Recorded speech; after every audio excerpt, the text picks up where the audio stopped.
welcome back as the vault door slides open again onto a Sunday show, a live show even. What's better than that on your Sunday? Welcome back to War Games News Radio. We're playing a game. This is us. We're back. You guys are here. This is a game? We're here. We're doing a thing again. It's all happening. War Games You News think Radio. this is a game? This is a sport to me. We're keeping stats. This is episode 1 of Home on the Rage, a Fistful of Neutrons story. We're playing Fallout 2D20 by Modifius Entertainment. My name's Ryan, and I will be your humble overseer, returning from my deposed chair, as Justin likes to say, for this 3-part adventure. And these are our players. Hello, players. Hello, everyone. Hello, Overseer. It is good to be back in this chair. I gotta say, I'm wearing the Vault-Tec Blues today because it's almost a year to the date that you three got me this as a birthday/overseer's present, and I've yet to wear it, I think, as the actual overseer. So this is going to be very exciting. Thank you for the shirt. Thank you for tuning in to all of our wonderful Wastelanders for jumping in again and joining us here for another show. Who do we got in the chat today? Craspoo, Zach Posey. We got James Monsoon. I can never say it correctly. George Keith, the whole gang. The gang's all here. Thax76, anyone I haven't mentioned, thank you for tuning in. And for those who I'm sure are soon to join us as we get going here. As mentioned, we're doing something a little bit different here today. It's still the Fistful of Neutrons world, but we're doing a bit of a backslide, or a stage left, if you will. A quick break from the main Few Neutrons More campaign to take a trip back to Longmount, Colorado, but a little bit on that in just a minute. A big thank you again for everyone tuning in to play with us in this space and in this sandbox. We're gonna get right into the action. Starting with a quick rundown of our lovely cast here. We'll get things kicking off here to my right. There we go. With Raj. Raj, tell us about, say hello and tell us who you will be playing in this little adventure here. Oh, yes, absolutely. Fun time. Hi, my name's Raj, and today I will be playing the character of Repairman Martin Ernie. And I think I'm trying to figure out his voice. I think he's a little southern, a little smooth, a little laid back. Like everything just kind of rolls right off of his shoulder. He don't mind that much. So looking forward to tapping into that. It moved for the session. Yeah, here we go. It's a little taste. I hope this doesn't awaken anything in me. I don't hear what. Who knew? Okay, well, Bert's a little hot under the collar here. Moving on down the line, we'll go to a familiar face with Justin.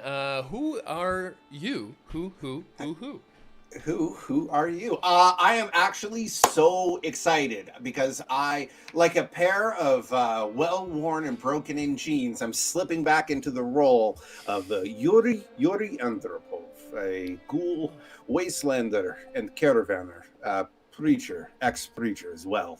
I am actually so excited. I'm loving my season. I'm loving the story, but I missed playing Yuri so much. I missed him as like a person in my life, which sounds weird because he's fictitious. Sure. But I love playing him. So I'm back in the Seattle. I'm sure that's not all that strange a feeling for anyone who's played an RPG campaign through to its completion with the same character.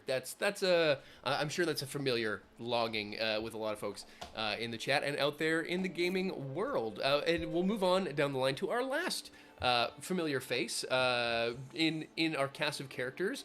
Grant, tell us who you are playing today, because it's not Grant, your other Grant. No, it is. This is not the namesake character. This is. I'm pretty happy. Probably this is going to take a little bit to settle into the voice, but I, in fact, am Pablo, Dorman Guns. Crowd favorite. I got myself Excalibur. I have some bladed knuckles. Man, that voice is hard in the throat. Yeah. A pack of cigarettes. I got a junk jet. which is pretty fun when you want to reach out and smack someone with a pool cue from medium distance. Yep. Yeah, not bad. Looking forward to seeing Guns back in the saddle, and yes, having done that voice for several episodes, I feel your pain there. So take it slow and drink some water, and I'm sure we'll all get through this just fine. Is it bad if charisma, intelligence, agility, and luck are all my dump stats? That's a lot of dump stats. That's a lot of dump stats. Ooh, that's a lot of boost. We're gonna find out one way or another. It could go. It could go sideways, but what doesn't on this show? Mistakes. Right? Mistakes do happen. They happen. They do happen. They happen. But we're going to keep rolling right along here. As per usual, it is in the Fallout universe, this game that we play, so things could get a little weird. We're going to keep things, as always, fun, weird, not super icky weird. So if there's things in a nuclear wasteland that you think might perturb you, then there's the old back button there. But I think you're going to be fine, so stick with us. It's all going to be in good taste. And we're also still raising funds for our Fallout for Hope Ukraine Humanitarian Aid Relief Fund. We're over $3,400 now, which is amazing. The fundraiser just keeps rolling. The Fallout for Hope main fundraiser is well over $1 million now, which is huge. And every dollar goes a really long way. So if you're able to, the link is in the description there down below. Consider throwing some shekels your way. Are we still being matched dollar for dollar on that? I'm not at this point. Not from the Fallout. Not from the Fallout for Hope side of things. Project Hope is still getting the donating matching, but not from the Fallout for Hope side. It's okay. They're not doing. It's a long story. It doesn't matter. It's a thing. Do the money. It buys blankets and shit for kids who needs them. It's a good time. It's gonna be great. You guys are fucking wonderful. You're gonna love it. But we're here for a story of a different kind, because the curtain now falls back. Because at the end of our last episode, Johnny, Grant, and Mr. Microwave were in a tough spot, but we're taking a step back from Kansas, and we're heading west, young man. Because our tale opens on a small grove of trees on the side of the road in the eastern foothills of the Colorado Rockies. It's good to be home. Yeah. It's late spring. Hard to tell exactly which month, but likely getting closer to summer, as it's late in the day, but the sun hasn't fully set yet. Just casting deep sort of blue-gray shadows from the Rockies down into the skeletal trees of what used to be forests onto the wet ground of the thawing wasteland at this time of year. At the edge of a cut line sits a young woman. You barely notice she's there if this weren't an omnipresent narrator telling you she's there. And she's covered head to toe in rags with only a pair of striking blue eyes peering out from the face coverings. And as she's crouched down, she's sitting deathly still. Not a peep or a pinprick can be heard in the twilight hours of the wasteland. But then, she hears the howl off in the distance. And without a word, she's off like a shot, running through the clearing as fast as she can, fighting with every step on the muck caked to her boots. Just a little further, she says in a gasping breath, and she makes her way onto the road and passes a sign that reads, Rural Route 19, Longmount, no services. Just a little ways up the road, we see that very same Longmount, Colorado. It's been a few months since we last left the town, which was at that time on its way towards becoming a bustling little trade stop, but you barely recognize it now. The farms on the outskirts have all either been burned out or boarded up, and the homesteaders who used to live there have now moved into town proper and are bunked up 3 or 4 to a room, shacked up with whomever could take them in. The town itself is now surrounded by a wall of barricades scrapped together from old cars and junk appliances, what have you, the scrap from the old buildings. It's only about 5 feet tall in most places, but a handful of makeshift guard towers have helped keep the attackers at bay. Super Mutants. Only a few at first. Scouting parties, probing the town's defenses, and whatever else they could get their hands on. Hey-o! But soon, they came in numbers, and now the threat of attack hangs ever present in the air like a weight around the neck of everyone who hasn't picked up stakes and headed for greener pastures. And as we zoom in closer on the town square, we see the door to an old barn. It's open just a crack, with the hum of an old radio and the sound of tools on metal coming from a workbench. And inside we see everyone's favorite Mr. Fix-It himself, Repairman Bert. He sits at this workbench. To his left, a pile of weapons and armor in various states of damage or disrepair, or repair. And he's currently tinkering with the pieces of his trusty 44 Magnum. It's seen a lot more use in the last few weeks, and it's likely to see more. But something's been off with your 44 lately, Bert. What's been up with your gun? What's been troubling your old sidearm here? Tell me about your gun. Well, you see, the damn thing's been sticking. You see, you shoot it a couple times, and then you go to shoot another time, and it's just not gonna go, man. Yes, I love this character already. This is so good. Okay, fantastic. Okay, well, yeah. So it's the hammer, sure. Yeah, it's been something's up with the pullback on it there. So should you choose, you could make a difficulty 0. Repair intelligence, so a repair roll, and depending on how good you do, you could generate some action points and maybe unstick this old gun of yours. I would very much like to do that, please. Okay, well, let's clickety-clackety throw some math rocks about it, shall Let's roll. Let's play a game. Roll some dice. Roll some dice. Unlike Johnny, Repairman Burton Ernie, he has a very high intelligence stat, and repair is also a tag skill. So we're looking for. That's gonna be so weird for you to play. Or better. Okay.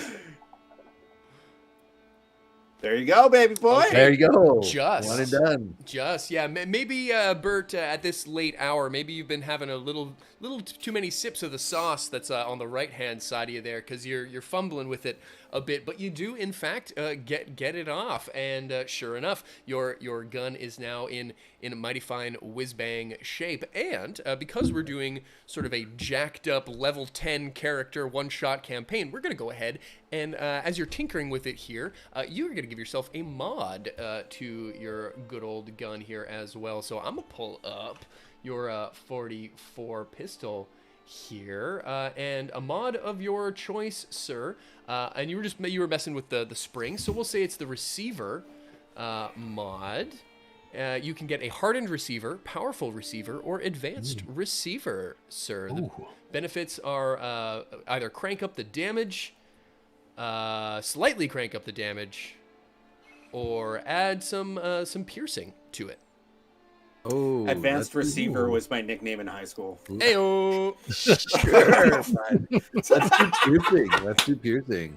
Okay, piercing it is. So we're gonna give you the hardened receiver here, and we'll add add you a little bit of piercing damage to it as well. So very good, sir. Not bad for an evening's work tinkering in the shop. Not bad for one day tinkering in the shop.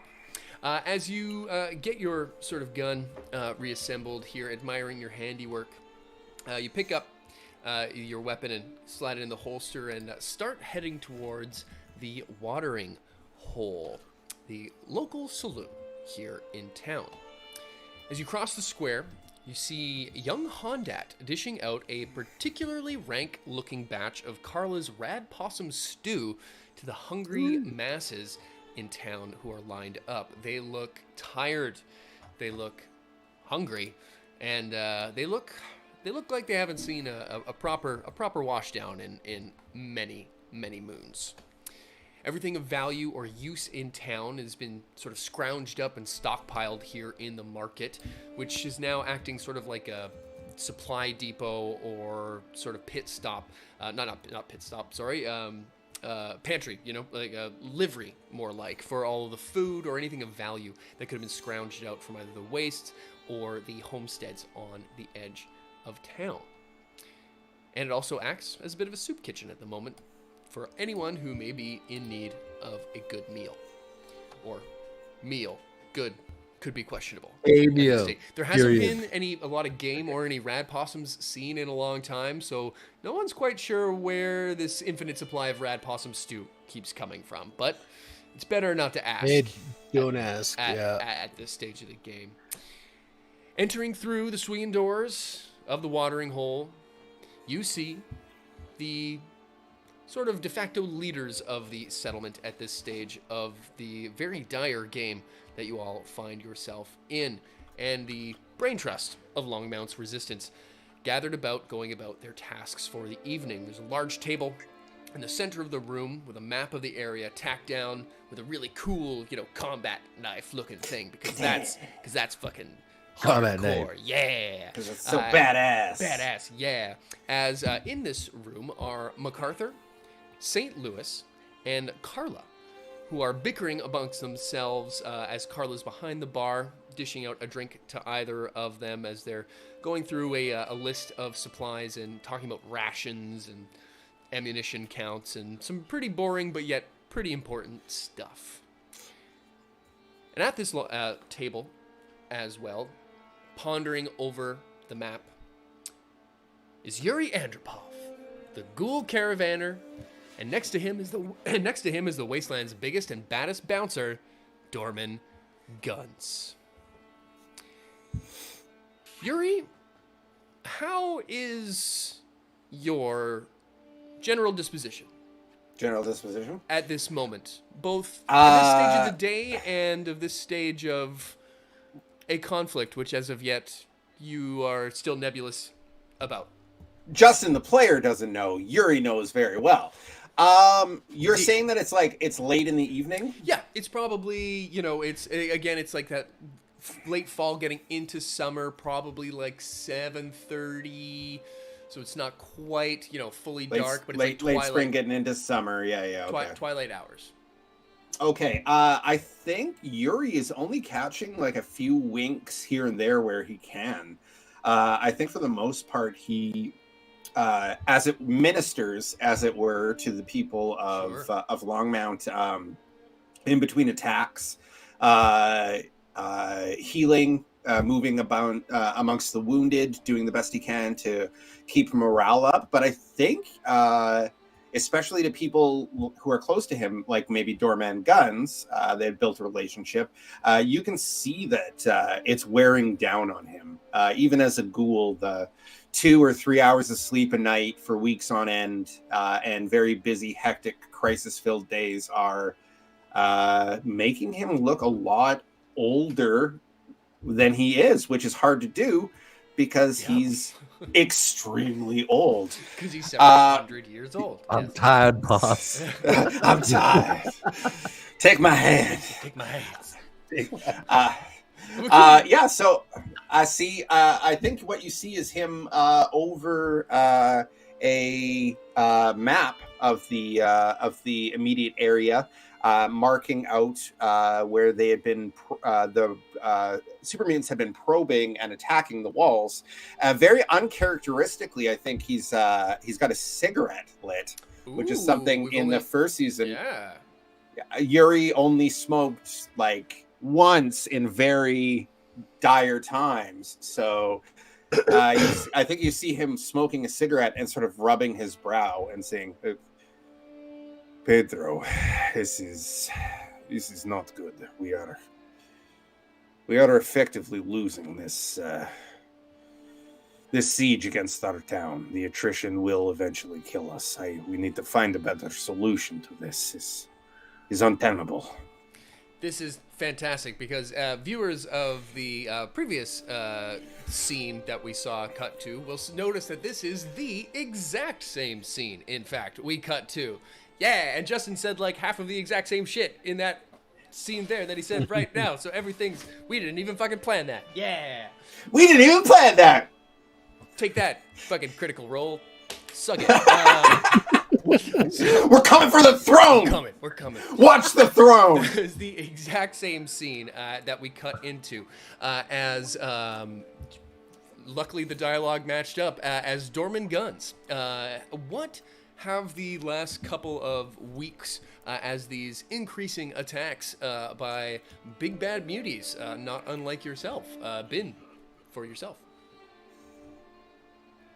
Yeah, things have been not good. Trying to help all these folks get some food. But I'm stuck on a thought. Why do they call them fallout shelters? They should be called stay-in shelters. Stupid. Boo. That is pretty good. Dorman Guns has been... He's waxing philosophic. Dorman Guns is very stressed out, but he tries to have this kind of lighthearted, friendly, jovial, boisterous thing going with everybody, the town Dorman, but the stress is getting to him too, and he's been getting a little snappy, and he's having a hard time trying to make sure Yuri is sleeping. He's taking care of Yuri a lot, and feels a bit worried that people in the town are going to think he's one of the bad guys because if super mutants are attacking, he's a super mutant. He's a little he hasn't voiced that to anybody, but he's a little worried. Sure. Yeah, I mean it's only fair for you. Yeah, you have been since you entered town, sort of at the end of the last season. You were accepted. Yuri's sort of presence here sort of eased that in. You get the feeling that as sort of this sort of dire threat of more and more mutant attacks has progressed. Were Yuri not here? You have a feeling that maybe that attitude or that fear could potentially be warranted. In fact, perhaps that may have something to do with why you're so steadfastly sticking to Mr. Andropov's side right now, beyond the fact that he's really squishy and 6 bajillion years old. But yeah, you get the feeling that we're Yuri, not continually reassuring that you are not in fact one of the bad guys, that could potentially break bad pretty quickly. Are we the baddies? I think that Yuri and I have a thing because not everyone loves ghouls. Yeah. Either. So yeah. True, but the townsfolk here have you guys are totally. In town of the folks that that know who were here in the night the Hot Steppers came to town, that you are of legendary status. So it's if anywhere in the wasteland is welcoming to both your kinds and you in particular, you get that's just my little deep down. I'm also anytime I get a chance his go to therapy put moment. into my his go to therapy moment. Anytime I get a chance to put anything garbage related into my bags to use with my junk gun, I do that. Ah, yes. Okay, that's good to know. Yeah, when when you do fire that thing off, I am going to get you to describe to me what you are launching into seven people's faces, because that will be nothing but a good time. Like I said, nothing but a good time when it comes to electrified junk getting shot. But as Yuri says this to Guns and you prepare a reply, you're cut off by the sound of gunshots coming from the north gate. What do you do? Yuri grabs his medic bag and says, "Once more into the breach, good friends." North gate it is. North gate it is. In which case we will. Dorman Guns yells the word poems. Poems, Shakespeare. I'm glad y'all decided to go along with the obvious combat encounter, because we will now switch our screen over to the combat encounter. Obvious combat as encounter. We get the fight music going as you rush out through the doors of the watering hole into the market square, and you pass by the townsfolk who have already started to scatter with the report of gunfire and all of the commotion. As you follow the sound, through the market square, you pass by a tribal running in the same direction.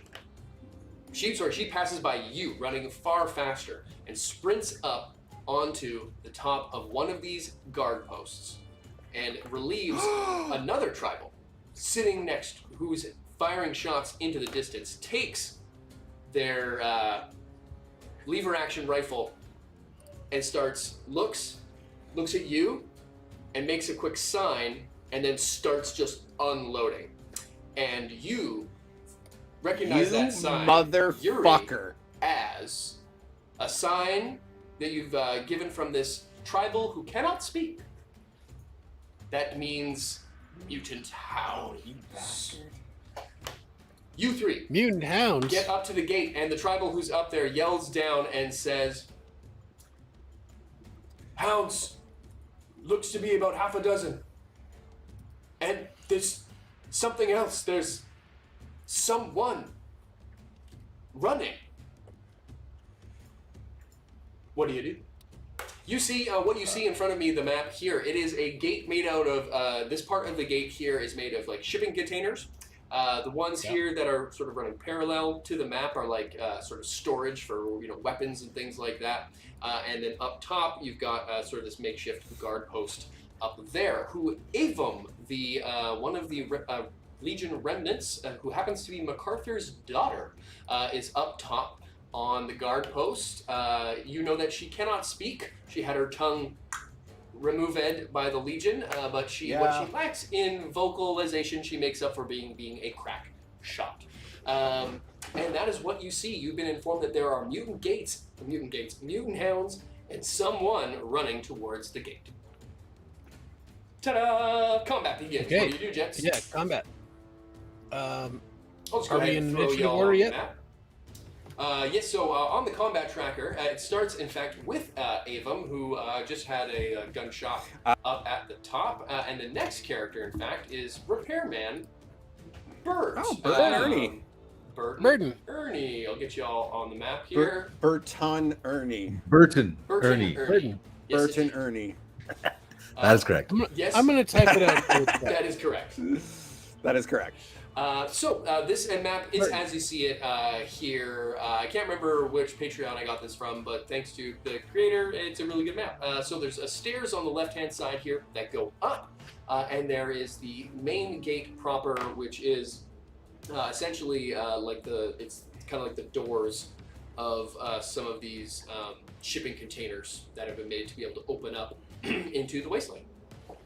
And there's like a catwalk going over top of it. Fucking do it, Burton. Major action, minor action. Major action. Oh, am I actually at the top of the order here? Oh, sorry. You're Yes, at the you're order, you're dude. at the top of the order, my friend. Yes, Avum has. This taken is so some unexpected. Johnny's Yeah. always at the bottom. Right? of the And order.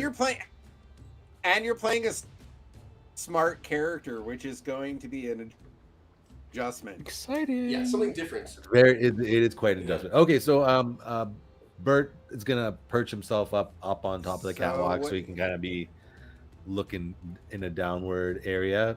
Is that gonna cost me my major action to get up there? No, with your minor action, you could move up that far. You wouldn't have to sprint, I wouldn't say. So this is the person, and then the animals are kind of behind them. Yes. So as you get up, here is in fact, now that you can see, here is what you see. You see what looks to be, well, it is 5 mutant hounds off in the distance, and I'll zoom in here for our folks at home. Who and at the very edge of the map here, and in the center is a wastelander covered head to toe in rags, running towards you, and your human characters would recognize, not your characters, your human selves would recognize this as the woman that I described in the opening play. In the prologue. In the prelude, if you will. Indeed. And you, sir, are now on top of here. The creatures are too far away for your 44 to reach, but you do have a major action in which you could Who knows? You could rally, try to get some action points. You could try to narratively come up with something preparing to do. What would Bert do in this situation, gleaning what he gleans, seeing these creatures? Bert is gonna take the. He's gonna call out to the Wastelander and see if he can engage them in some sort of a discord. Okay. Yeah. What do you yell out to this wastelandery person? Hey, now, what brings you out here? Really, is there a need for all of these theatrics, or maybe we can have a nice, calm chat about all this? They're coming. Yeah, for sure. That is mighty useful. I can do so much with that, I suppose. Thank you. Sincerely. Give me a charisma test. She's running very fast, obviously a little bit distracted. We'll make this a difficulty. Oh, well, we'll go difficulty 2. We'll see. Well, I'm not. Yeah, I'm gonna guess. She's rattled. Yeah. Yeah, and not remembering what your stats are. I know they're good, but I can't remember what they are exactly. So we'll say 2. So charisma speech.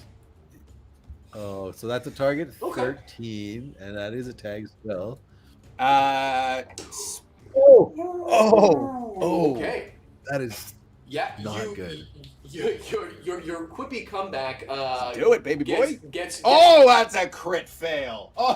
Justin is lagging behind us, I believe, by a few seconds, but we'll get him tagged in. We'll get him tagged in here. Your audio's a little bit behind, I think, there, but we'll get you synced up in just a minute. But unfortunately, that critical fail is not going to get your message across. She snaps back with a little help could be nice. But you gain no more info. Well, I suppose get your ass over here then, if you're gonna. Not bad. In fact, it is, I believe, if I move over to the combat tracker, it is, in fact, the Wastelander's turn. She is going to spend her major action to give herself a sprint. So she's going to move a little bit further than your average person. She's much closer to the gate now. As she runs, as she gets closer, you can see now, Bert, that what looks to be pretty like scraggly, pretty like disheveled wastelandery now. You can kind of tell through. Actually, give me a. Let's roll some more dice and see if we can improve on that crit fail. Give me a perception survival test there. Okay, so this will be a target number of 9. Okay, this is just a difficulty Uno. Oof. Okay. God damn. You don't glean anything of particular, mystery solved situation, but you do notice that the rags themselves are pretty disheveled, but that the person's wearing clothes underneath that look to be kind of in decent shape. And that is her turn. Moving through to the combat tracker now goes over to our good pal, Yuri. Hey, that's me. That's you. Hey, that's mine. You are behind guy. the sort of gate situation here. What do you do? Are the gates open or are they closed? They are closed. Perfect. Can I open them, or is Avum in charge of opening them? You could. The gate mechanism is openable from the ground floor. Perfect. Is Avum looking at me? She is currently firing at the house. Oh, okay. Gotcha. So I'm going to do with my minor action, or major action, whatever you want. Sure. Can I get her attention? Avum. Yeah, you can call out. And then I'm gonna flash her the hand signal, or the ASL sign for open. And then I'm going to run for the gates, and with my major action, open them. Sure, I like that. Can I still speak? Is that a free action, or have I done too much on this turn? Yeah, I'll say I won't make the your call out to Avum. I won't make that like a command test or anything. I'd say it's fair for you to just tell her what you were doing. But if you want to, give any specific instructions other than just like, this person running towards you, you would have to make a test for it. Yes, I will do that. I have some questions that are meta questions. Okay. Do I, Justin, the Overseer, know who this Avum person is? Do you, Justin, the Overseer? Sorry, come at me again. Or who used to be an Overseer? In the other timeline. I know who Avum is, right? Like it's the Avum that we know. Yeah, she was briefly in the last season, in season 1. Yes. All right, fine, whatever. We're gonna get to it, Avum. Okay, gotcha. Okay, so I'm going to open up the gates and call out to the Wastelander. I'll be like, "Get inside!" And this is just narrative. I'm going to bring out Sherlock Holmes and ready it over the Wastelander. Okay, yeah, no, that tracks. I don't think that won't be you're not telling her to do anything fancy. That's not any sort of commandy things. That is very good. You are now ready to go. But you're not prepared or anything because no. But not mechanically. It's just narratively. I kick the door open, get inside. Fantastic. And then pull my pistol. And you do that perfectly in time as it is time for a bunch of mutant hounds to go, and they are going to. They shockingly don't have any ranged weapons, but they are going to spend their major and minor actions to just boogie on up the board into the center of the field. God, they're fucking fast. They are very fast. They, without any sort of intervention, they could be upon them very fast. In fact, let's just go ahead. I got 3 action points. I'm going to spend some because that's fun. And I'm going to move 2 of them to move even closer. And they are moving at a friggin' bonkers speed. Yeah, they're big-ass dogs. They're fucking sprinting. They are big-ass dogs. This Wastelander is fucked. Nice and into shooting range, it would seem. Also true. I have 1 action point in my pool, and you, gentlemen, have 1. Should have 1. Yeah, I see 1. Yeah. Why won't it let me add 1 to your pool? Oh well, but you have 1 at the moment. It now moves on combat tracker 2 as all of those hounds move up to last man standing, Pablo Dorman Guns Guijero. If I'm saying that right. What do you do? Yeah, bud?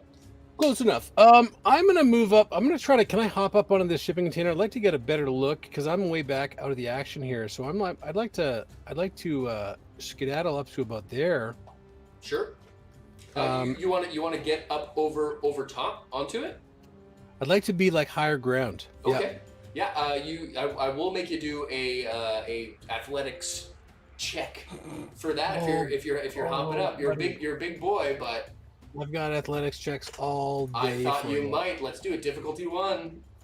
Nails it. Oh boy, that's 2 fucking successes. Add some AP to the pool. Very good. You've got now 2 Wait, AP. is 2 a crit because it's a tag skill? No, it's not. Athletics is not my tag skill, unfortunately. Oh wow. However, okay. But you are up there very easily. But it does take your movement and then some. Would you say one of these hounds is within medium range? I would say they are exactly in medium range. Alrighty, I'm going to take a pristine Nokia flip phone from my bag of junk and load it into my dunk gun. Yes! Oh, you're gonna fire a brick at him right out of that. Survived this whole time. Oh, that's fucking amazing! Oh, yes, please. God, yes, please. So good. Oh. Well, my junk jet's got like this electrification module, so I'm going to try to shoot this hound. Okay, this is good. Supercharged. Yes! Oh my God! How's That's 3? Wow. Okay, so you guys have That's a 5 action points now. You're almost topped up to max. Very With my well done. supercharged pristine Nokia, ends up doing long damn. A long distance phone call. Kabam! Yeah, Critical injury. that's a critical hit. I never really understood the long distance phone call, so I'm just going to shoot the phone right to the hound. Yeah, and Oh my it God. connects. So your junk jet, this is great to describe. And I think probably Call and collect. Bert had a hand in building this thing or making it operate in the way that it does now. But yeah, it's the junk jet that you know and love from Fallout 4. But yeah, Bert's hooked up like almost like an arc sort of field in front of it. That's like it's like four like sort of Tesla coily sort of things that like has like an electric crosshair that like goes through it, and when you pump shit through it, it gets like charged up and gets covered in electric-y goodness. And you fucking charge this thing and it just fucking flies through the air and gets the Shock damage and hits this thing for 7 damage. To the what was it to the leg? Like a Mass Effect gate. Yeah, exactly. And it's prone too. Yeah, I like that so much. What happens is it takes this thing to the side and it like folds sideways, like its back legs come and like touch its front legs from the side, and it like propels it and like takes it off the ground. It's a small thing, but you got a critical hit, and I like this. So it just flies back and actually hits this like shipping container sort of barricade hit here, and I like it so much that it hits the thing, and the impact of that we'll say just fucking stuns it, and it is fucking stunned and knocked back. So well done. Anything else you want to do? You got a whole bunch of action points in your pool now if you wanted to capitalize on this fucking action hero moment. So Action Boy is one of my perks. When I spend an AP to get an additional major action, I don't suffer a skill test. Can I shoot again? You can. You could spend 2 AP to shoot again. Fantastic. So I'm going to take a defective TV remote out of my bag. Okay. Amazing. And fuck, that was good. A Nokia. Oh, yeah. Okay. I'm aiming at the other mutant hound. Okay. Give that bad boy a control click-a-rooney. I will spend an AP and load it in. Yes, indeed. It is Oh, another yeah. shot and another hit. Give me roll some damage there.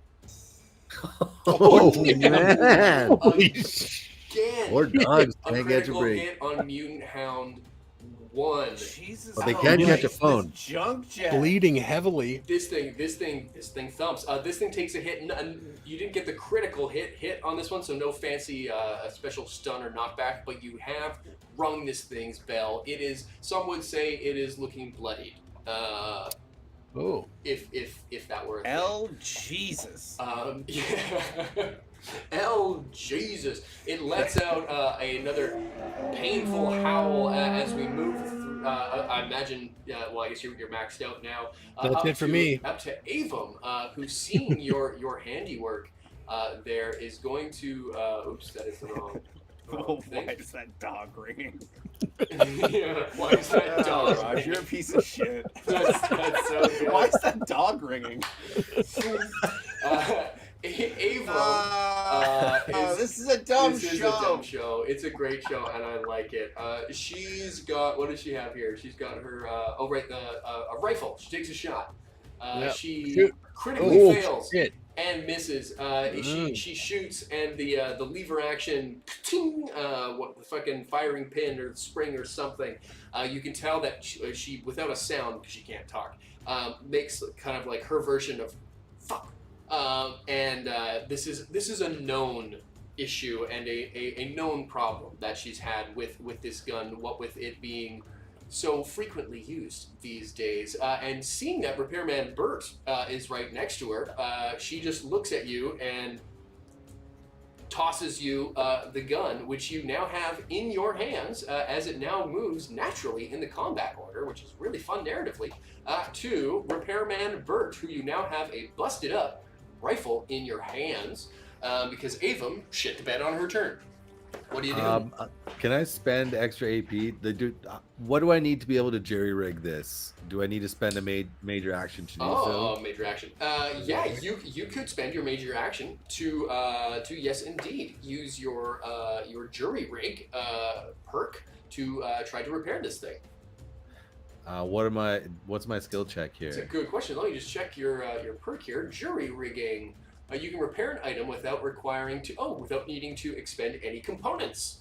Perfect, because you probably wouldn't have any. I mean, you're a repairman, Bert. You might have some common materials. I got a pouch or something. Hey, what's this? Yeah, exactly. You would have probably common materials at the very least on you at all times. But this is great. So okay, you can just do it without having the stuff. The repair is temporary, and the item will break again on the next complication you suffer while using it. Okay, so that's going to be a repair test.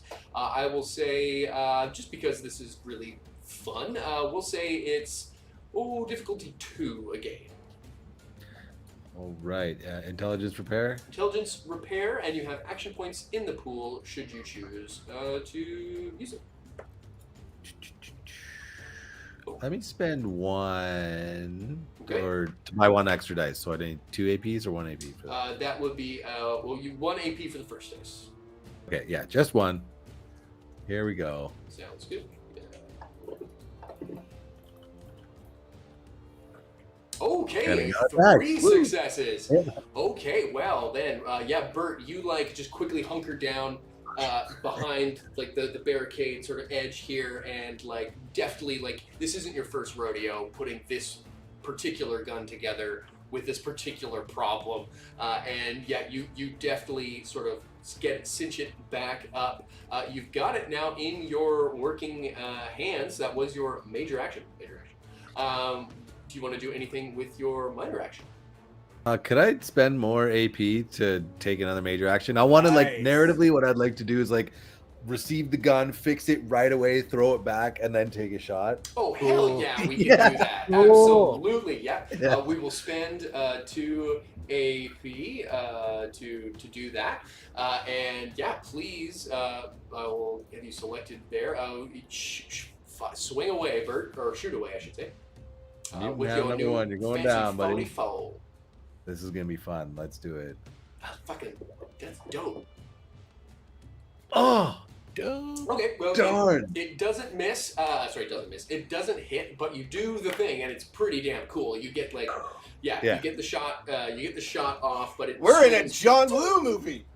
Yeah, it's fucking really dope right about now. Absolutely. And then it moves over to the Wastelander, who is now pretty darn close to you guys here, who does as instructed with the gate now open and runs through and has to kind of she turns sideways and kind of jumps to not, it's a pretty narrow entryway here to not body check through you, Yuri, and kind of jumps sideways and slams onto the side of the corrugated steel with the shipping container, and then barrel rolls onto the wet ground, and she is inside, just behind you, and just had her bell rung a bit, kind of by herself, but she fucking touchdown passed through the paint, and she is now inside the gate. That was her major action. With her minor, she can't really do a whole hell of anything, so she's just inside now. Good call on opening the door. And now, I believe, actually, this combat tracker is really narratively working out, because it's now back to your turn. What do you do? This order of Yuri operations is it's your turn, Yuri. What do you do? Baby, Yuri, the order is just I got something for you. As she comes running by me, Yuri kind of sidesteps and lets her barrel in. Sure. And I'm gonna paint you a word picture. Please do. So as she's running past me, her speed billows my Cossack out of the way. My vestments. Yep. My revealing on my hip. My hand goes to where my hip be at. Yeah. It is Sherlock Holmes. And I step out into out of the gate. Yep. I'm going to use a little bit of motion out of the front Yeah. door, and I'm going to start with my laser pistol unloading on these motherfuckers. I started blasting. Sounds good. And so anyway. I started blasting. How many can I do I reach the 2 that Dormant Guns fucked up? Yeah. Or can I get the 3 at the back? Are they out of range? So there's 1 at close range right now, and then there's 4 at I would say medium range for you, which you could hit. You could shoot at. It would increase the difficulty because she's a close quarters, up close and personal, friggin' laser blaster. But you could shoot at them, because I imagine you're trying to trigger the old scatter shot. Situation. Sure as fuck am, buddy. Okay. Yeah. So yeah, you could target them, and it would be, I believe, a difficulty 2 shooty shoot at that stage. Difficulty 2 energy weapon. I also have laser commander, which doesn't help me to hit, but it does help me. Right? Yes. So I'm gonna fucking just let her rip here. Let her buck. I'm gonna let her rock. I'm gonna try to hit that back line. Difficulty 2. Hit it. Oh, That's a 1. Luck. Fuck it. I'm gonna spend a luck for it. Okay, sure. I mean, I get to There we go. I get to re-roll 1, right? Correct. So you can re-roll that 16 into a 12. There you go. Hey, okay. That's 2 successes. You hit now, so you got to roll your old damage dice there, and you're looking for those Vault Boy heads to trigger your. It is. Fire arc. It's still the Targeting Institute lasers. What? Because I don't think we renamed it in my. I don't think we. Yeah, that is that gun. Yes. Okay. In my inventory. Okay. Combat weapons. Roll that beautiful damage footage. This is it's not showing up in my weapons, unfortunately. The dice. You just shot it. No, that was my test, but like the actual. You know what? Here, Go to combat. I went to combat. It's not in my. Have you tried turning it off and on again? Have you tried? Well, have you equipped Are your it? weapons Have you equipped? equipped your It's weapon? it's equipped. Is it? Well, this guy Is didn't it- equip his weapon. Is it? Okay, so can I tell a quick story? Yeah. Well, it is. just- You shoot six damage. Okay. All right. I'm doing it. I'm doing it now. 7 with your laser commander. Yes. 7 with Okay, my do it. laser commander. So, and then I'm gonna throw another one. Okay. Okay. Okay. Sure. So you do 5, which is good. Or no, wait. Sorry. Is it? Oh, but there is burst damage. I got burst. Yeah, damage. you got the burst. Yes. You got the burst. So actually, sorry, you did 6 damage total, because that extra 5 is another hit Scaroony, which is damn fine. So it's got the burst. It does activate. So then you can start dealing some damage to some other dudes, which I believe I have to remember how it works. I think you do half damage again to everybody around you. So if it's 6, you're gonna deal 3 damage to you could do it to everybody. Everyone's getting shot in slow mo. Everyone's getting shot. Nice. In slow mo, my priest vestments. You see the collar. Oh, what's that movie with Russell Crowe where he's the fucking Quick and the Dead? Oh, Yeah. yes. No, is it Quick and the Dead or it's I think it is. Either way, yeah. And Leo DiCaprio's in it too. He just Yeah. fucking unloads a preacher, fucking dusty blue laser. Yeah. Yeah, I'm hitting everybody. Deadly. Okay, so yeah, it'll cost you your some juicy Precious ammo to do, but you absolutely do, and you rain down some fucking fire on all of these nerds, including the one who took that nasty critical hit before. He is now looking in very, very rough. And I will rain down on you Shape. a furious anger. Yeah, he's like quoting scripture while he's fucking shotgun lasering. Yeah, absolutely. You're doing All right, that's Ezekiel my turn, baby boy. 25:17. Ezekiel 25, yeah, 17, exactly. Yeah. Get out of here, but man. it does go now to the hound. Oh, you got to get those diversity numbers up. Yeah. Goes to the hound himself. And one of them is within chargy, bitey Yuri range. And he's going to do just that. He's going to charge up into Yuri, and he gets in close. He's not looking good, but he's also got a pair of teeth. And he hits. He hits, and then some. And then we'll see what he does for his damage. It's not a ton. But he, okay, so... Oh, he bites my left arm. Oh, no. He bites your left arm. Two of it goes through your armor, thankfully, and you see now that you're sporting on one of your arms, you've got a new fancy piece of combat armor actually, and your which you didn't have any armor there before, and your chest piece has been upgraded to a combat armor. Chest piece. Thank you, benevolent overseer. Welcome. So you've got combat armor now, but you can still see the collar there peeping through. It's a pretty badass peeping look. And so we move on through to all right, so you did a bunch of damage to all those guys. One of them's just hanging on barely. Actually, you know what? In fact, because he took the damage of hitting the wall, and he's got 1 hit point left. The one that got Nokia'd into the fucking next century. I'm calling you from the future. Yeah. You know that openly hostile sound you were looking for? Yeah. Oh my god. He gets nixed, and he gone. But there's more of them to come as the others charge in. They're not going to be able to get within attacking. They're within attacking range, but they're going to have to spend their momentum. Wrong game. Spend their extra AP to get up close and personal, and that's about as much as they can do. But they are all around you now at this stage of the game. As we move down through to Dorman Guns. All right. So, Dorman Guns does not like to see his good friend Yuri down there tanking when Yuri is not that. So, sure. I'm going to charge as a major action. I'm definitely not, because I am a super mutant. So I'm gonna basically run and jump off of this thing. I'm going to jump over Yuri's head. Okay. And plow into this mutant hound number 1. Okay. So I need to give you an athletics test. Difficulty 2. Oh, because this is... If I succeed, this thing gets my normal unarmed damage and is knocked prone. So, because this is one of the perks that this we is made one of my for perks. You got from this is pain train, son. Yeah. Okay. I'm gonna give you my athletic. There you go. Make sure that I make it. I don't boof myself. 2 successes. It's pretty hard for me to fail with the strength of 12.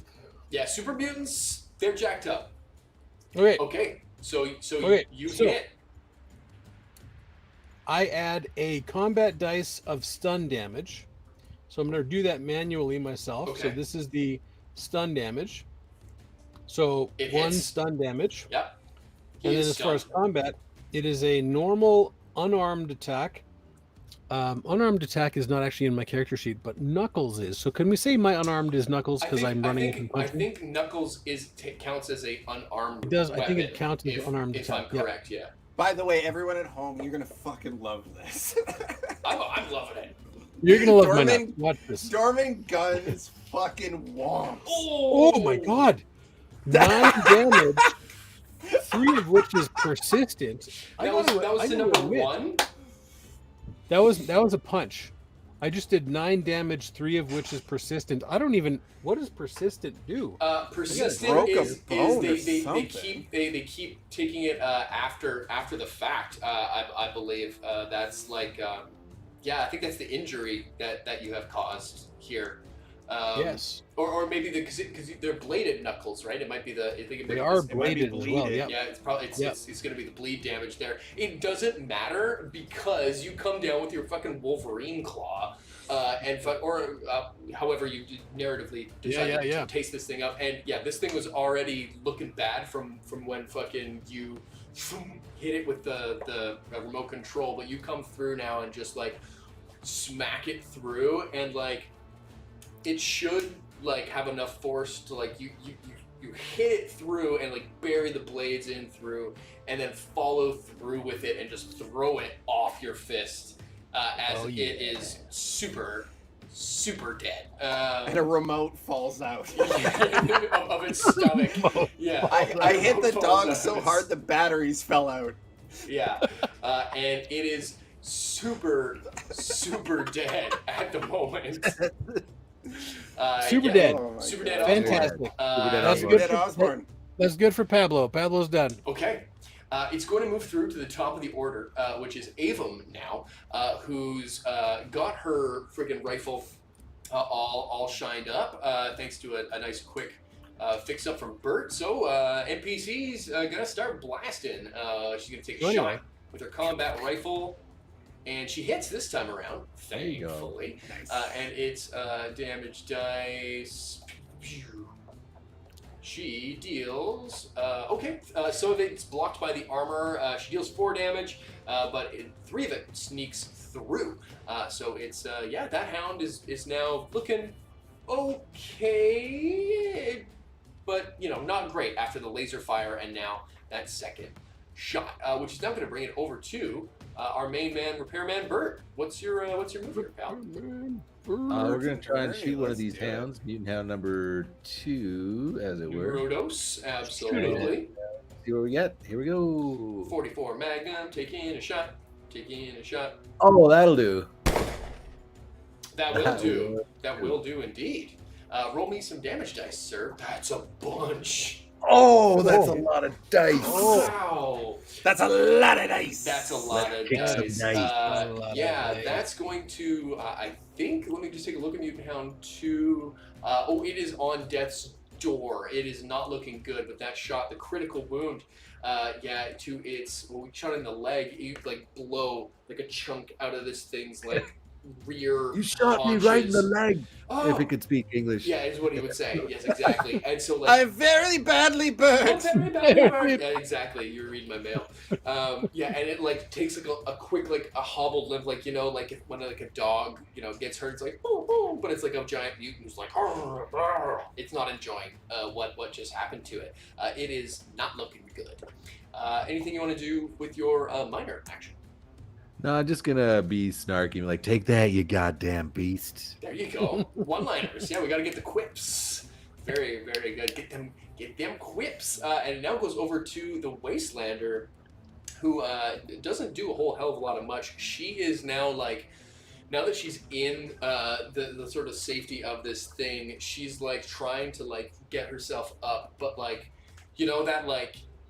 adrenaline loss feeling, she's barely able, she can't stand, she cannot get herself up at the moment, and is more or less useless at the moment, but she's trying to She get done herself fucked up. herself. Yeah, she's trying to get up and get the fight, but you have a feeling it's probably from the sprint rather than the knock she got against the thing. But she's more or less just hanging out, not a combatant, but you could say command her as an NPC should you choose, because it now moves on to Yuri Andropov. What do you do? Yuri's sick of these goddamn dogs on this these goddamn on these goddamn planes. Damn it. Yeah, I'm just gonna shoot these fucking dogs again.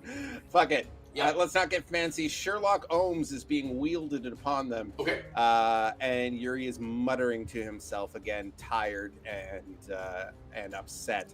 I'm gonna take a shot at the closest dog. Yeah. That's one success. It hits. And I'm going to roll some dice on it. You do. Oh, yeah. Oh, god damn, son. That is many. That's so many. Yeah, you zap this thing clear through, and we'll say you don't trigger the superpower, which is probably better at this stage because you would fry guns as well, with 8 goddamn damage if you decided to trigger it. Don't do that. Yeah, don't do that. But you do fry this thing, and it's the classic, atomization laser. Oh, he turned into a pile of He dust? turns into a pile of dust. You hit him with this shot, and it's just like the rapid fire, and everything hits home, and it just glows blue. It looks almost tasty, like a Nuka-Cola Quantum, before flashing out into nothingness and becoming like a skeleton. You see the skeleton inside, and then it becomes dust and falls down into a literal pile of ash. And that is Mutant Hound number 2. Toasted. I still have a minor action. You do. Correct? I'm going to say to Guns, Doorman, watch the door. And I'm going to move backwards close to the Wastelander to assess her on my next turn. Makes sense to I nod me. for what it's worth. Fair. This is your job, man. I'm a doorman. This is where what you I do. live. It's kind of right there. Yeah, you do just that. You Little on the post up. nose. This is a door. Yeah, actually, I like this. You post up in front of the door, and what do you do?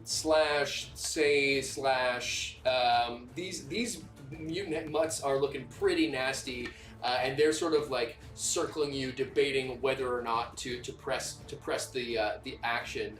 What you have a moment here to try to do some narrative juice. Should you choose? The juice. Okay. Bad dogs. Okay. I'm gonna do a roll for them. They're pretty beaten. I'm gonna see Good. whether or not survival, whether or not fear is a factor for them. Good. Hold on, let me check their. Good, do it. Let me check coward. their stats. Do it, coward. Do it, coward. What is their survival stat? Let's see. Or their body, I guess it would be. Do it, coward. 12. Okay. Okay, so I will give them a roll difficulty 1. Hold the trigger, and Diddy Mao. Let's see if it happens. Oh wait, I gotta go like that and yeah. 12 or under. It's a 4. They are courageous as hell as they step in and go and take a bite against All right. Dorman Guns, and they give it a go. Take a bite out of crime. They take a bite Take a out bite of out of crime, guns. and they try to take a bite at Guns, and do they succeed? Yeah, they do. Gruff McGuff. And then oh, some. they super Ooh. succeed. Do Yeah. Ouch. they damage? They only deal 1 point of damage to you, Mr. Guns, on that first attack. The second is a hit, and because of your big, bad, beefy armor, all of it is deflected. So you Nothing. only take 1 on that as it goes over to your turn. Fuck me, I love some guns. God damn you. Big old guns. Guns. Classic. It is now Guns okay. your turn. So Mutant Hound number 3. I'm going to target Mutant Hound number 3. Yep. And I'm going to Excalibur I wish you would. Hound number 3.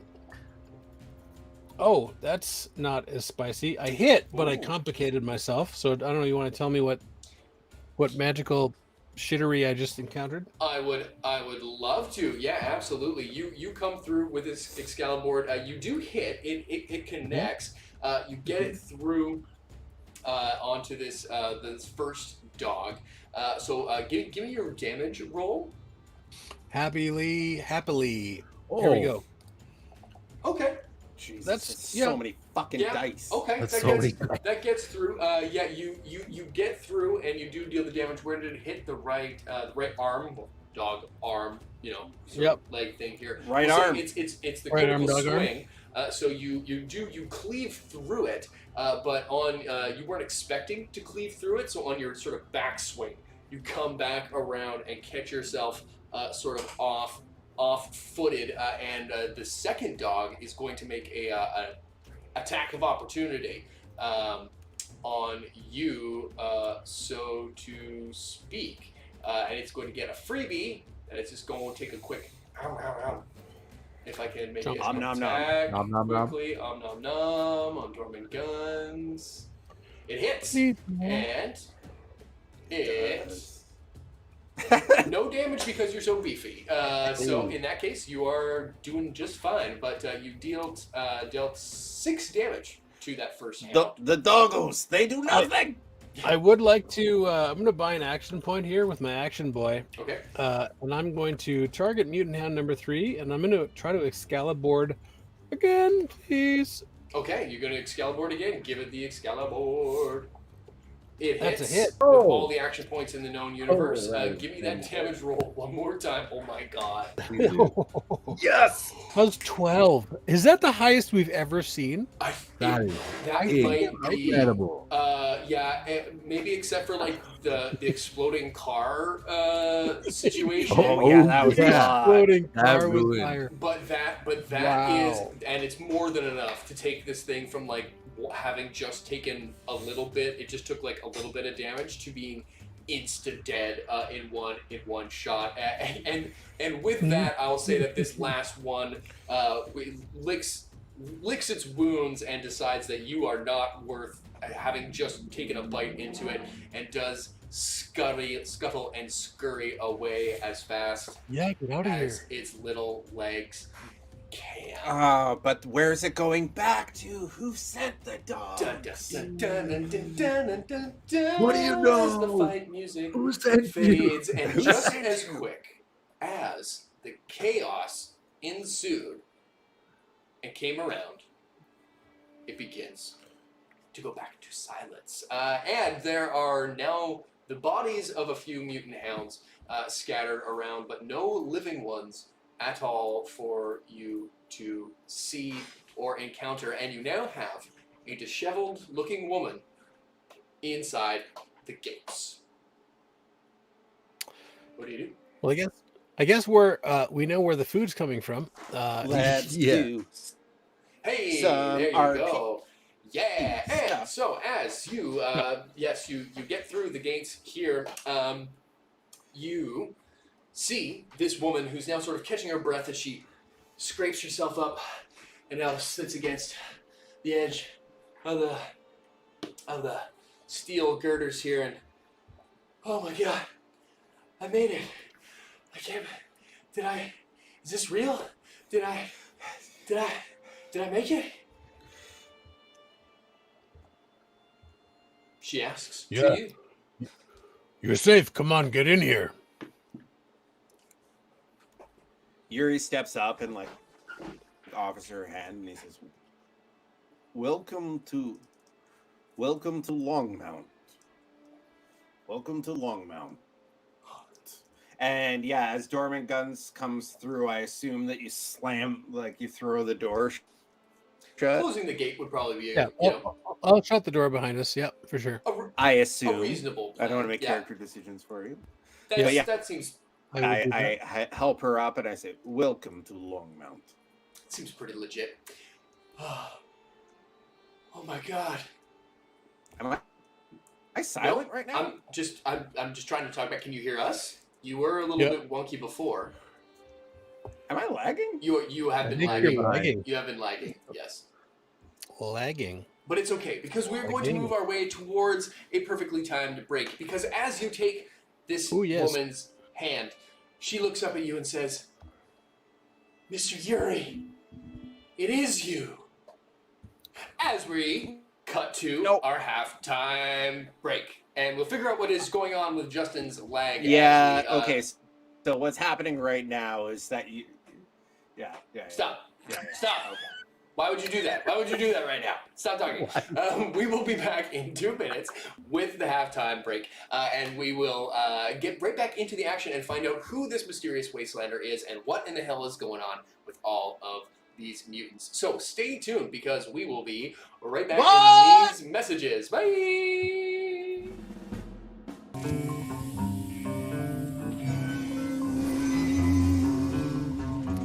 Hello and welcome as the door slides open once again into the show, into the second half of the show. Thank you for sticking with us. We got everything fixed up behind the scenes. Windows decided that it needed to update on Justin's machine in the middle of our show, but It wasn't Moose Internet this time. it actually wasn't, surprisingly. Believe it or But not. it happened at a good, opportune time, because it allowed us to take a break right at a narrative break. Thank you for sticking with us. If you're just joining us into the second half of the episode here, this is Home on the Rage, a special three-part, three-shot adventure, if you will, set in the Fistful of Neutrons world and narrative universe that we have crafted here over the last couple of years, but a stage left, if you will, from the main campaign. I am back in the Overseer's chair for this, and we are back in the town of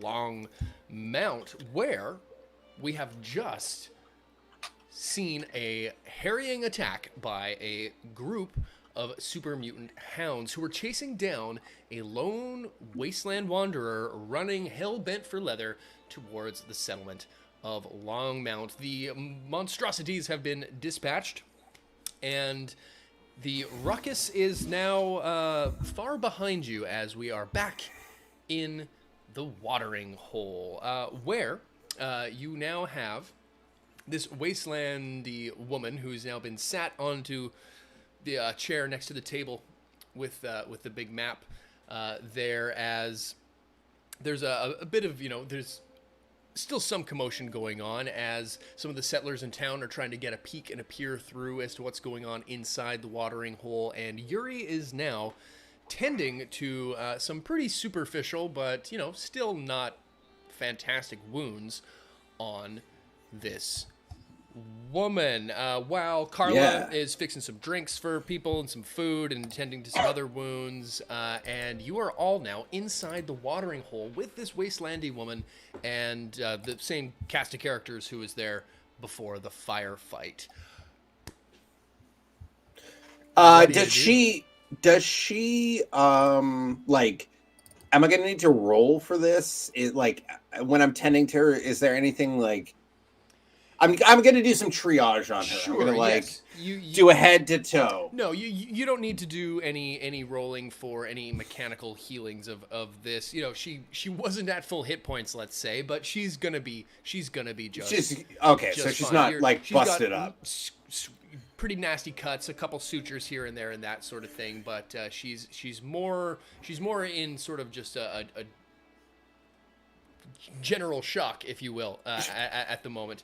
After the firefight and what seems to be a very long run, and she's trying to get out a little bit of what's going on and what she's here, but she's sort of stammering and having a hard time catching her breath.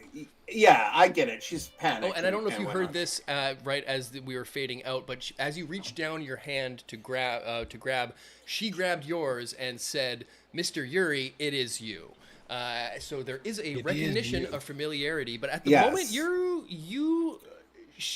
now that you've got her here, I'll paint a word picture for you. Her rags have come off, and you now see a striking young woman with a shock of red hair, bright blue eyes, and you had noticed before, very, very briefly there, Bert, that underneath her wasteland rags, she appears to be in, still a wastelander, but, in fairly good condition. She doesn't appear to be, a raider or anything. She looks to be not dissimilar to the settlers that you have in town. And she's familiar, but you can't quite place her.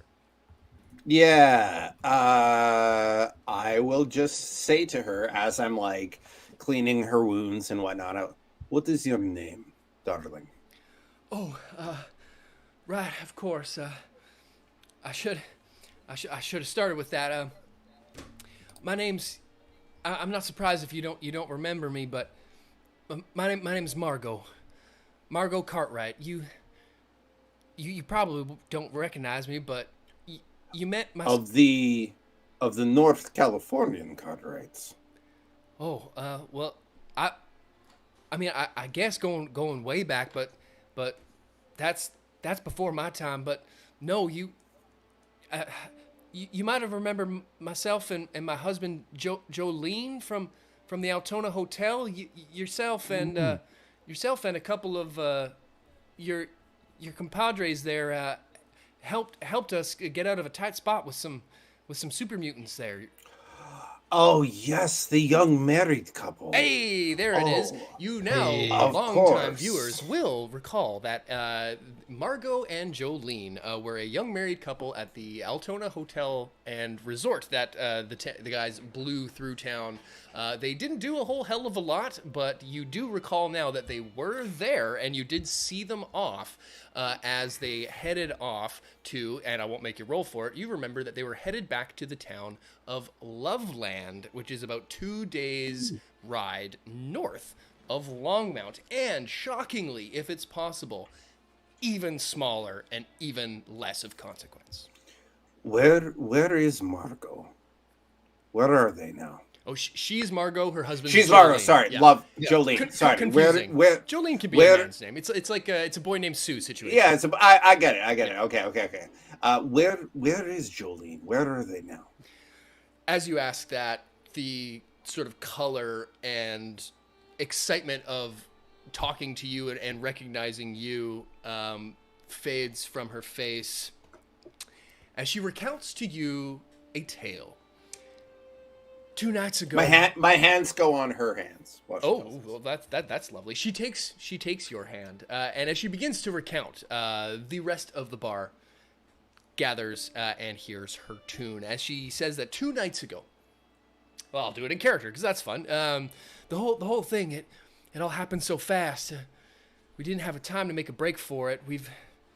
I'm sure, looking at the state of your town here, it's no surprise that y'all have been dealing with these mutants. We've had some attacks too. Nothing too remarkable, but this was different. There was dozens of them, Mr. Yuri, and they had all manner of creatures and those mongrel mutt things with them I'd never seen before, and they rounded us all up. The homesteaders first came into town and started going door to door grabbing folks. They were either throwing them in cages or killing them right there in the street, or worse, they're feeding their hungers. You might remember Jolene from the Altona. Well, after what y'all did there, he would go on nights telling everyone who'd listen about what y'all did, and most people thought it was tall tales, and I guess he took a little bit too much to heart, and well, he tried to rally some folks to stand against him, but tried to sneak him out of the cages, but well, they didn't get very far.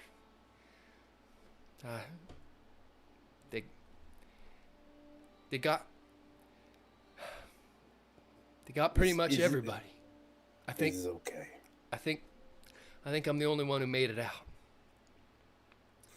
He clasps her hands very gently but firmly, and says, "Tender moment." Yes. Life is a mystery, but not everyone must stand alone. I heard you call my name. Now welcome to your new home.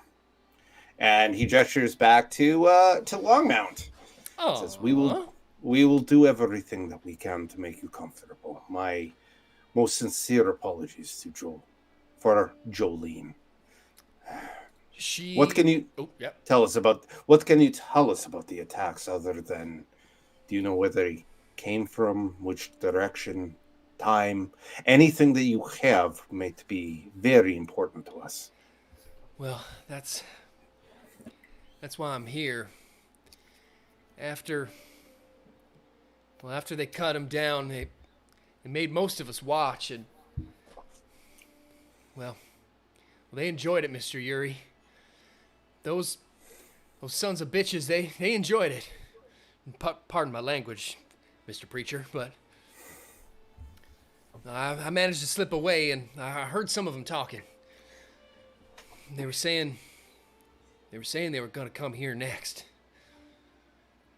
Uh-oh. I put my hand on her head and say, we will fight as best as we can, and you will be safe while you are here. And then Yuri walks over to a window in the watering hole and kind of just looks out of the window and whispers to himself, boys, where are you? Dun, dun, dun, dun, far and away in Kansas, trapped underground with a creepy bitch. Pretty much. You staringly long off, Yeah, we got you. off, as she stands suddenly, and you hear the of the chair kick back, and suddenly she has her strength back underneath her and says, 6 days. They said it'd be 6 days. And if it's all right with you, I'm happy to be safe here inside your town, but there's something more I'm gonna need from you, sir. If it's all right, one way or another, but I'd really like all y'all's help killing every single one of these motherfuckers. Yes! Yes! Yeah, she ain't no freaking flowery damsel. You can see she has her eyes are burning as red as her hair at the moment. Are we doing I want justice, but I would settle for revenge? Yeah, that's exactly what's happening here at the moment. She tells you that she overheard the mutants in very large numbers will be heading this away in and around 6 days time, and she is looking for blood. Payback. Quest added. Home on the Rage. Yes, Title we're gonna do some thing. We're doing Magnificent 7. It's a Magnificent 7. Yeah, Quick and the Dead. Like there's Lonesome Dove. There's like a lot of things I'm pulling from in the Western mythos here at the moment. You have just been given a quest. So this is where we're gonna step out narratively for just a moment. I'm gonna talk Ryan the Overseer to Raj, Justin, and Grant, the human beings and players, because we're gonna do things just a little bit differently in this situation. This is where we're entering a moment that I'm going to call question period. So that you can kind of float between narrative and exposition, but you all have been notified that this town is going to be under attack one way or another. It's kind of like the original Fallout game. There's a clock ticking in the background, whether you like it or not, whether you know about it or not when you start. Like 24? Like 24. Ding. Oh, ding. don't ding, bring that up. Ding. Oh, Lord. That's happening right now in the background, Right but it's now, 24 Black Power, times the whole 6, thing. whatever that is. It's all counting down. So that's what's happening in the background, and that is the main crux, and if you will, story arc of this. There is a mutant warband that's been terrorizing the town, the countryside, and Longmount is next in its sights. But what you all choose to do about that, and I want to emphasize this as much as I can, is up to you guys. I want to hand over a good amount of player agency in this, or a good amount of creative and narrative storytelling agency to you guys in a couple of ways. And one of that is how you guys want to deal with this situation. It's up to you. Do you want to go round up a posse to defend the town? Do you want to try to call for help? Do you want to bolster defenses, set up an ambush, traps, take the fight to the mutants, some sort of combination, all of the above? It's all on the table. I'm up for it. Pull back the curtain. I don't have a shit ton planned other than the fact that this is going to happen to you guys in one way, shape, or form. You could pick up sticks and move the entire town fucking somewhere else if you wanted to. Whatever you guys decide to do, I'm up for it. I'm here for it. Put your thinking caps on, and we're going to ask you some questions. Now, there's another side to this as well, because in the shiny Winter of Adam quest book, which we're going to give this away at the end of this campaign. It's a surprise giveaway. So, as of right now, if you start entering !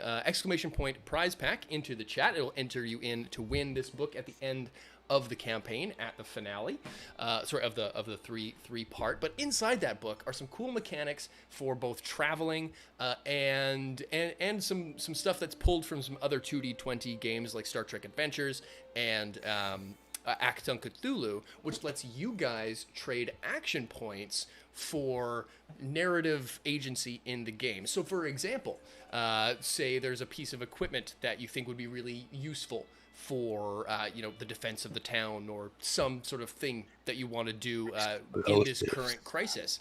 You can spend some action points and tell me a narrative reason why you might have this MacGuffin in the supplies, stashed in town, and we'll barter back and forth and do a little, RP scene and lay a little narrative backstory of why you might have this thing. So it could be a thing, it could be, talking to a character. It's all on the table. If you guys want to hit the road and go talk to somebody, we'll do it in time jump, so we don't have to RP the whole thing. We can try out these new travel mechanics. It's all a sandbox. We're going to play with it with a time limit on it. Yes. All of that being said, we now, if you have any questions about that, ask away. Or if you want to jump right into figuring out how you're going to solve this dilemma and get yourselves out of this pickle, let's get it to it. Yuri has some ideas, but I'm gonna let you boys go first. Okay, sorry, Raj, you said where is the nearest munitions depot? Where can we find ammo, explosives? 100%. That was my first question. Okay.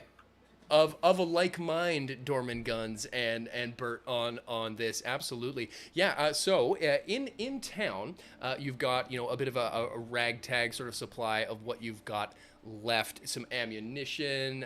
We could do some, if you want to try to pull a specific weapon or something. We can do a random roll, or we can spend some of those action points. But if you're looking for like outside of town, where like somewhere else you could go to stock up. Yes. Okay, yes. In that case, there is actually, and I've got the map. I thought I had it in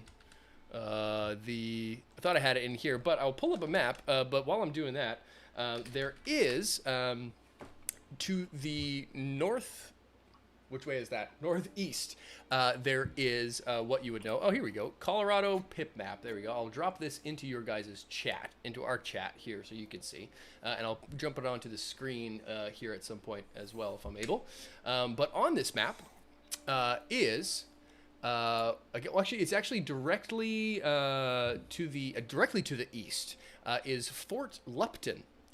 Which you would, I would say Yuri would know sort of offhandedly that there's a military facility or a pre-war military-looking type joint to the direct east of town, in and around a couple days. It's about 2 days. There and back trip. I'm interested. Okay. Yeah, my whole deal is like perimeter defense, explosives, hidden, motion activated, whatever. Okay. We're digging in, and they're gonna come to us, so let them pay for it. Perimeter defenses. I'm just taking notes of your guys' thoughts here. This is the collaborative process. I'm enjoying. I'm also wondering if we couldn't maybe go sabotage some of the attacking forces' camp. Just like wear them out. Like if they've got food, let's go shoot a Nokia at their food stash. You know what I mean? Oh, you want to do some guerrilla fighting? Okay, some guerrilla tactics, some reconnaissance. Bring the fight to them. Okay. Burn the wick at both ends. I like it. I like that. Okay, yeah. A little home defense, a little harrying as well. So if I'm looking at this accurately, Loveland is directly north from Longmount. Directly north of Longmount, yeah. And then we got Niwot, where the Altona hotel is, correct? Yeah, the hotel is kind of like just adjacent to the ruins. Like Niwot is more like it's like a bombed out like husk of buildings. There's nothing there other than the odd raider or mutant. For sure. Like on the outskirts of it, it's to the west of town basically is the Altona by about half a day's ride-ish. In Yuri's head, he wants to get on the horn as bad, desperately to get Altona on. Do you know, Yeah. back in the West when like cattle rustlers and whatever were going down, you would like rally ranchers around you to defend against stuff. Okay, yeah. So 100%.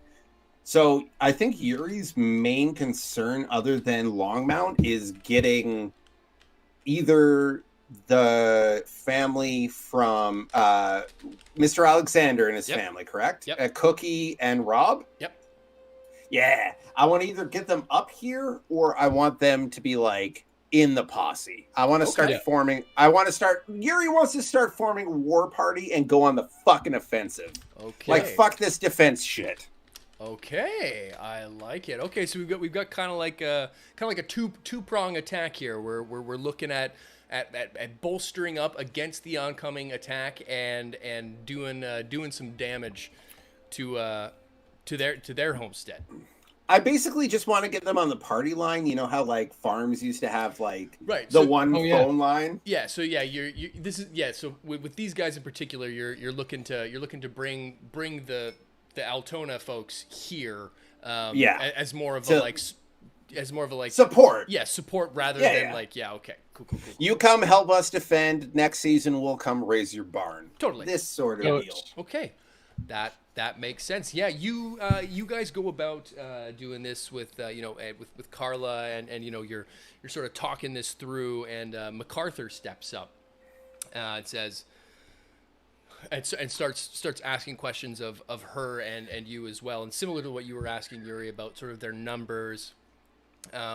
She gives you sort of a rough idea of that, and hearing you guys talk about what you might do, where you might go, MacArthur steps up and says, "The Lupton, we only ever skirted it briefly. There was it looked, before settling in Granby, we passed by, but looked a little too high risk, high reward for our numbers at the time. Can't give any much reconnaissance about it, other than it didn't look unoccupied. Let's put it that way." Who was occupying it? Asks certain Dorman Guns. Mm-hmm. Well, it was hard to tell, but looked intelligent, or at least somewhat. There was refuse, we could tell. Some of our scouts picked up litter, the like. My money would probably be on gunners. Something walking on two legs at the very least. Well, things that walking on two legs fall down real hard when I hit them with this stick. He's not wrong. All right. So we're going to the cache, correct?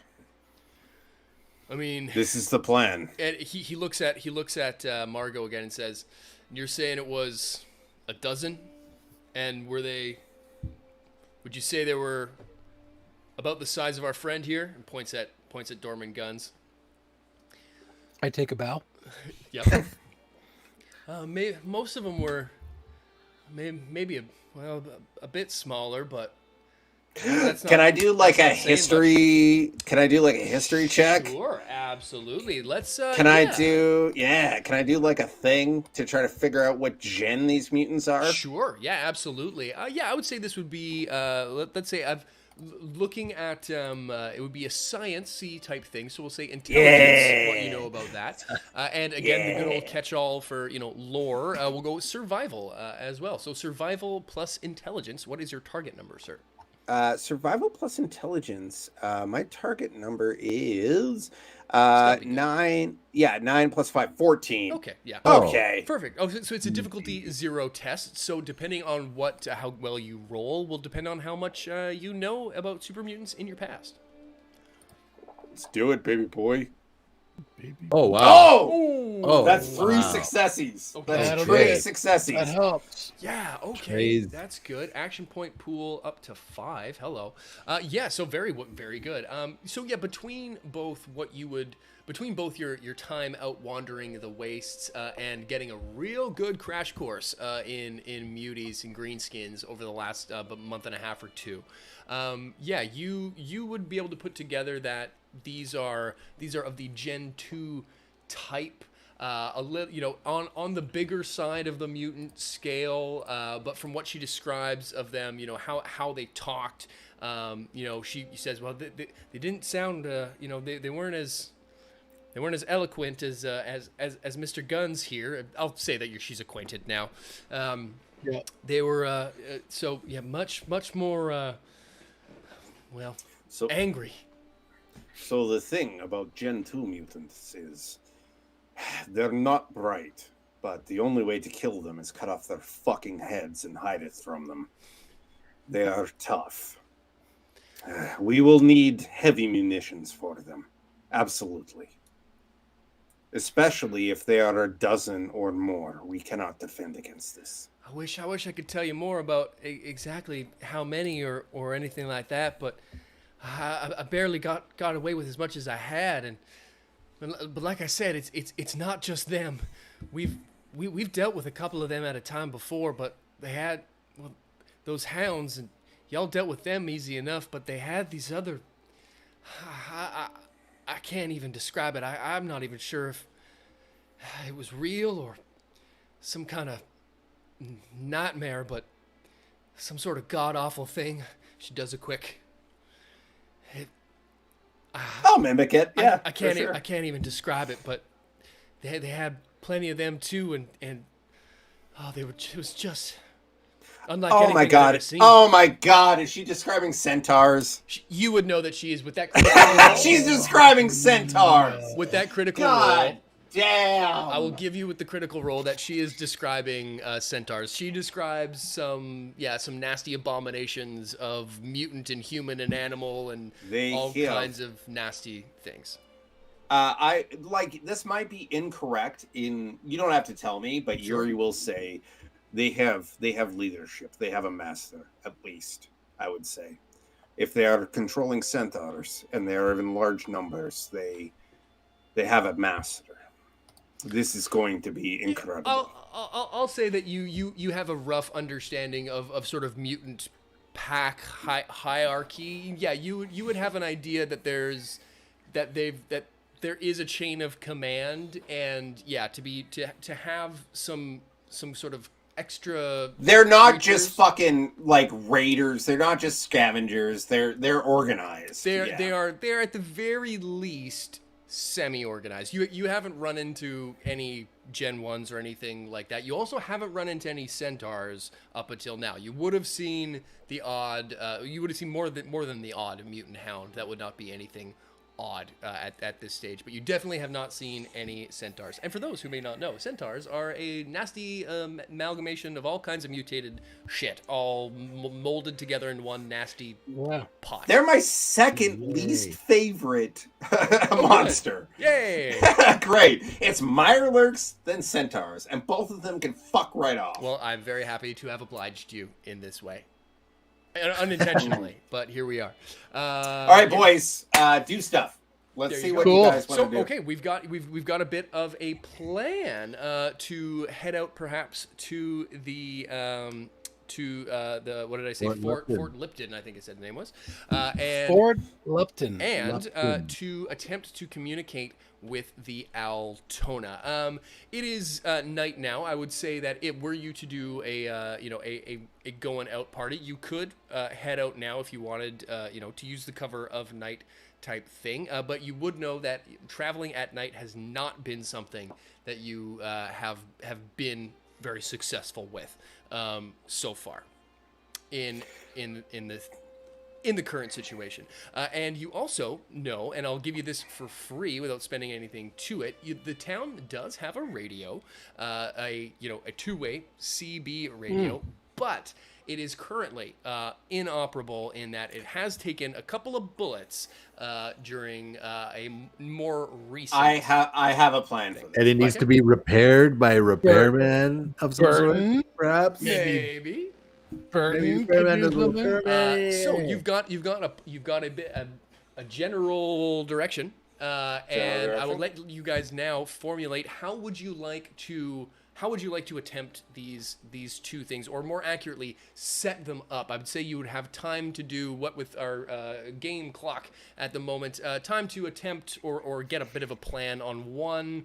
You would be able to try maybe one of these, or plan both.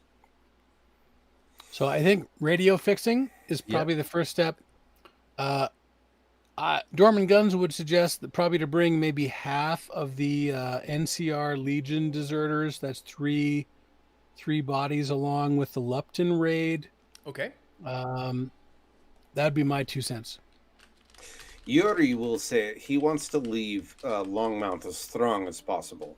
If we're going in quickly and quietly, I would agree. No more than 2 or 3. We leave Avon. We leave Hondat. We leave Carla. We leave everyone who is at their MacArthur, St. Louis. We leave St. Louis. St. Louis stays. We go with St. Louis stays. He looks over at this. St. Louis says, "Excuse me, I'm doing what?" Just because I really want to get St. Louis voice in here for at least a bit of the episode. You know what? Honestly, I want St. Louis to come. Justin wants St. Louis to come. Yeah. Actually, you know what? Fuck it. We're taking St. Louis. In. Oh, the new guy, you're out. But the new girl, her name was not Jolene, Margot. I think we take Margot, St. Louis, me, Guns, and Bert. 5 party. Okay, so the party. Do we agree on that? Ooh, this is fun. Yeah. Do we agree on that? Does he want to come? He wants to come. He expresses interest in coming. Yeah. He's St. Louis with his one goddamn arm. I just want to get St. Louis in the mix. I love this guy. Me too. Okay. Margot. Okay. So we got Margot and St. Louis are going to come along with the 3 of you guys when you decide to go out to Lipton. All right. Okay. We got a raiding party. There we go. Ding dong. Ding dong. Raiding party. Very good. Okay, you guys start to talk and sort of go over this plan and sort of get to the minutia as we'll go in through it. While Bert.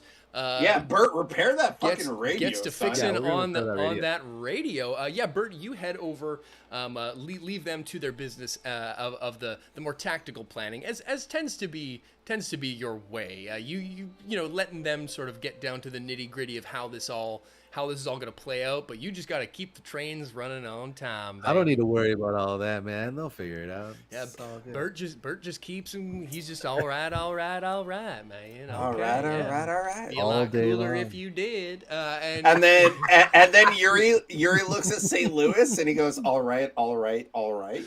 Oh, because he lost his arm. Because he's missing an arm. Yeah, that's really good. That's good comedy.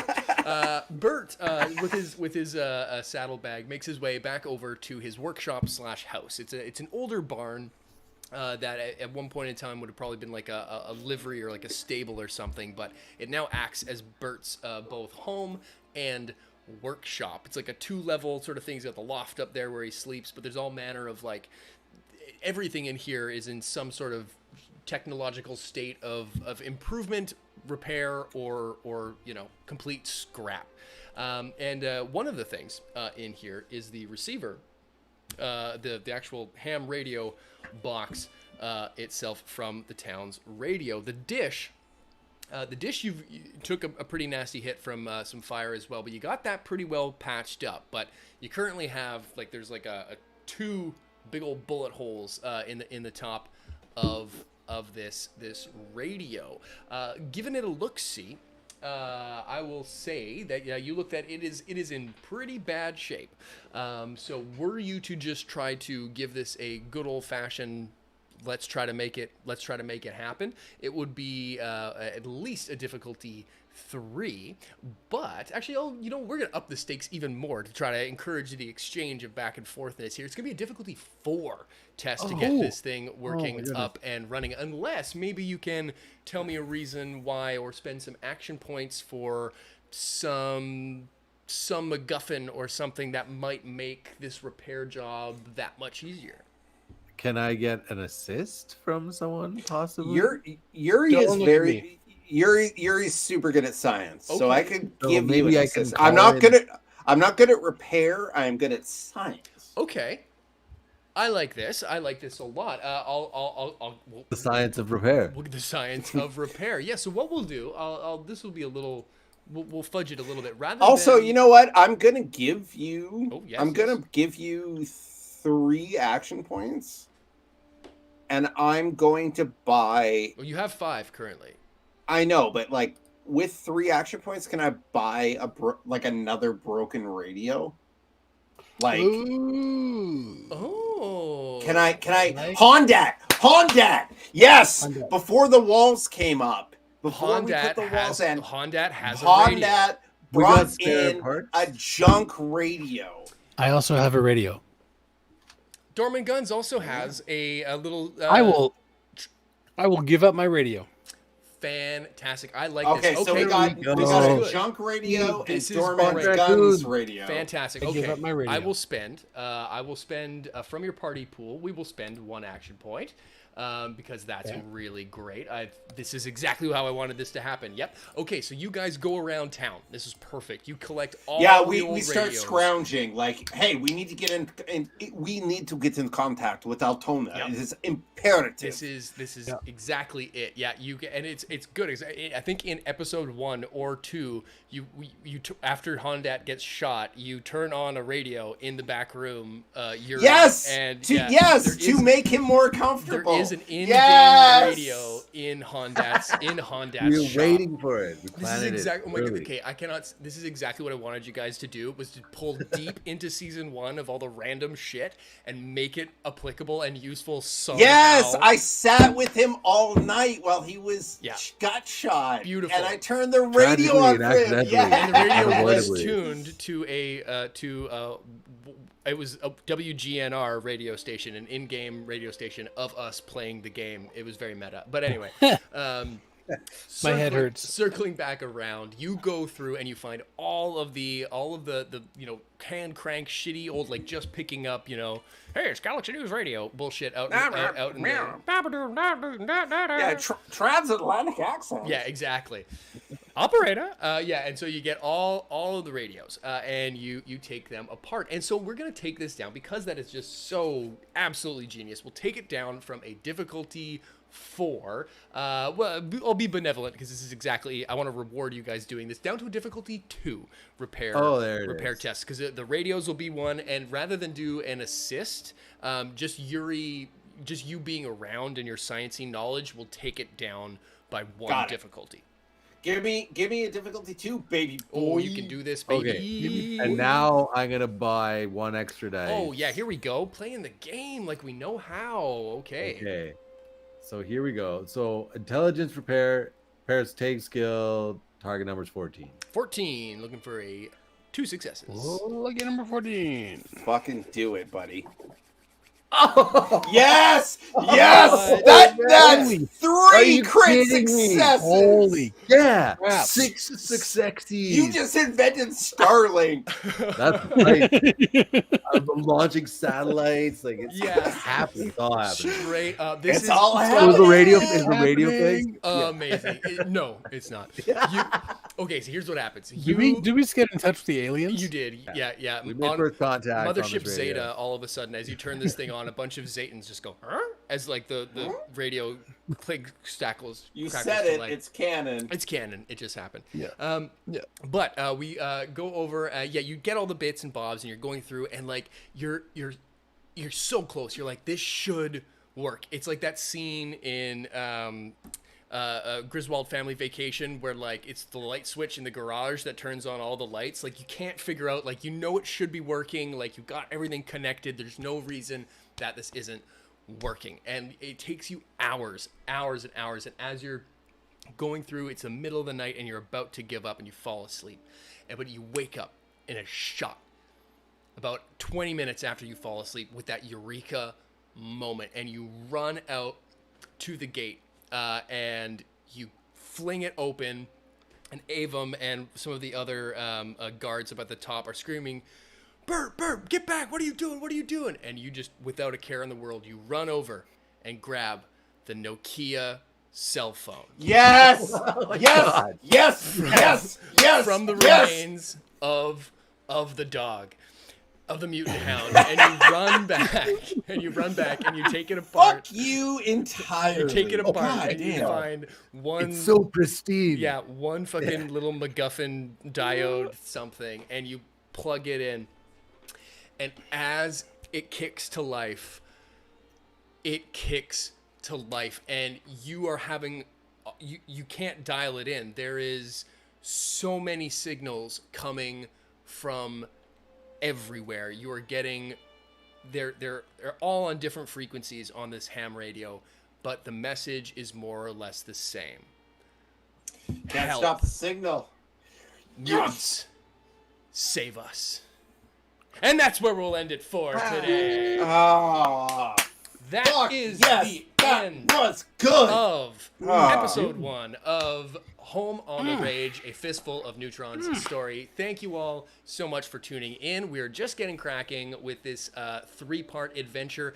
Tune in 2 weeks when the gang will set off on their first of potentially many side quests to try to defend the town from the attacking mutants as they head to the Fort Lipton.